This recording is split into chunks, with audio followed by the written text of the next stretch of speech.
So, tuwing umaga, nag-exercise talaga kami.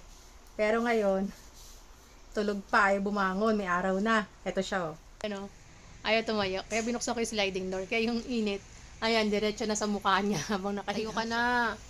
Tayo ka na. Yung araw, oh, nakadiretso na sa'yo. Hoy, Inday. Gising na! Ay.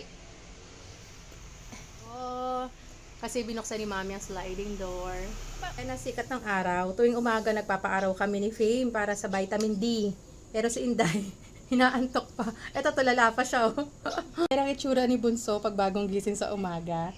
Pero wala siyang choice kundi umupo sa tabi ko kasi kailangan namin ng sikat ng araw para sa bone union, di ba? Para lumaki ang mga buto at tumubo. Hi girl, good morning. Tulala talaga yan, no? Magigising yan kapag tag-toasted na ng pandesal sa Ate Lisa. Gusto mo toasted pandesal? Ah!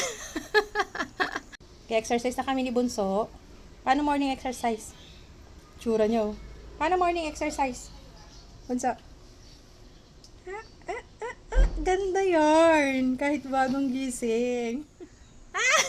Sa floor na tayo. With the floor mat at saka yung ating heavy band.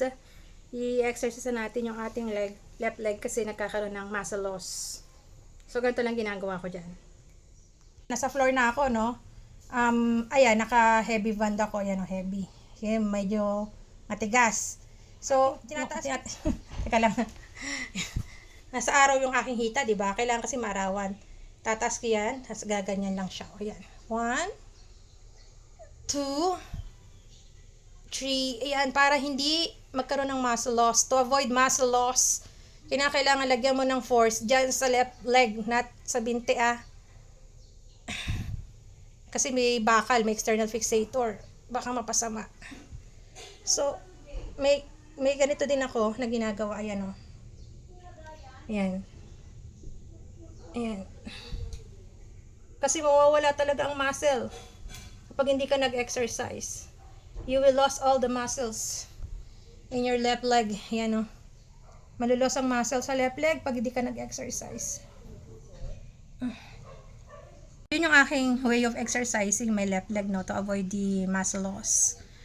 Pang 38 days ko na today. Syempre, masipag tayo. Hindi lang tayo sa hanap buhay dapat masipag. Dapat masipag din tayo sa physical body. Kasi ako talaga minado ko sa nagdaang tagal, no? 36 years old na ako nung na-realize ko na health is wealth. Doon ako nagsimula magkaroon ng diet regimen. Yan, exercise and diet, saka proper sleep. Doon ako nagsimula nung edad na 36. So, pang-4 na taon ko na ngayon. Struggling ako. Bakit? Kasi last year na-accident ako. Kung di ako na-accident, ang ganda talaga ng aking fitness goal. May abs na ako last year. Abs! May wala na akong abs. Puro tabs na! So, yan lang for this morning. Yun yung aking